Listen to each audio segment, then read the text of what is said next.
Thank you, Mr Deputy Speaker. And I would like to note and thank the Attorney-General and his office and team in their engagement in relation to this bill and then the subsequent amendments that we now see.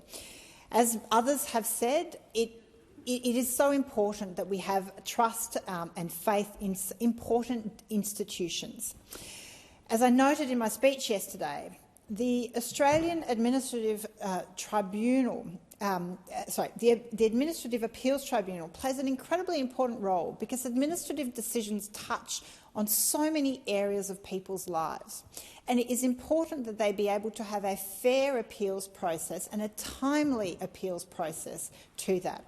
And we know the AAT, as it was not working well. As a previous barrister prior to politics, I was very aware of the difficulties and the problems with that body.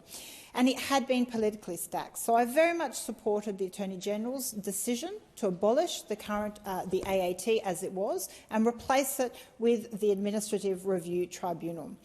But there are several elements that were incredibly important to insert into that bill, and it's good to see the government coming to the table constructively and now seeing these amendments being presented.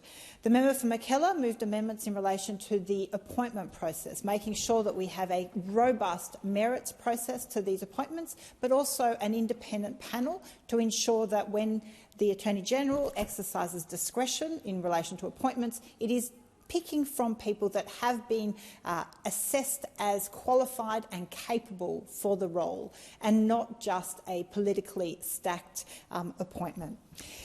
What's also important is it is so important that administrative appeal bodies like this are independent, impartial and free from politics.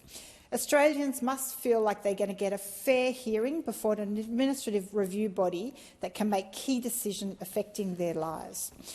So the number of amendments now being moved by the Attorney-General are very much welcome, and they in large part address a number of the concerns that many of us have had. A concern I raised was in relation to the statutory review, because we are where we are because the previous body had fallen so far from its original purpose and intent and was not working well. It was politically stacked.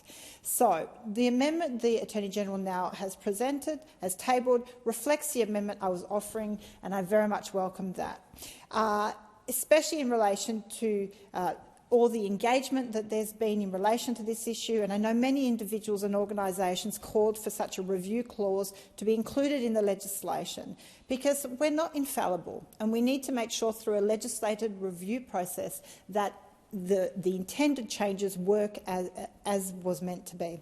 And I'd like to acknowledge the work of Catherine Williams from the Centre of Public Integrity on the work she's done with my office and I assume others in relation to the concerns.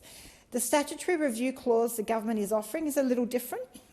Firstly, it's providing for a review to occur within 5 years rather than the 3 years as I had proposed, but I accept that there is a timeline and process. But secondly, the review panel is left to the minister's discretion. There's no description included in the Act or the amendment of what the reviewer's qualifications should be.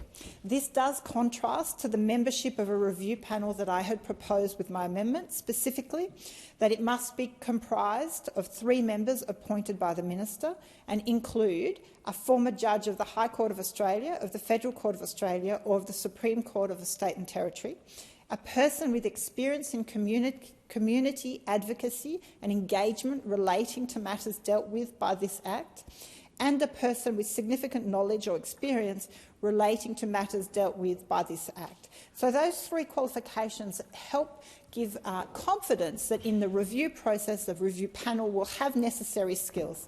So I do put the question to the Attorney-General, how will he ensure that those appointed as reviewers for the statutory review will be appropriately qualified, or what is, in fact, does he have in mind or is intended in the provision for appointment of a statutory review panel?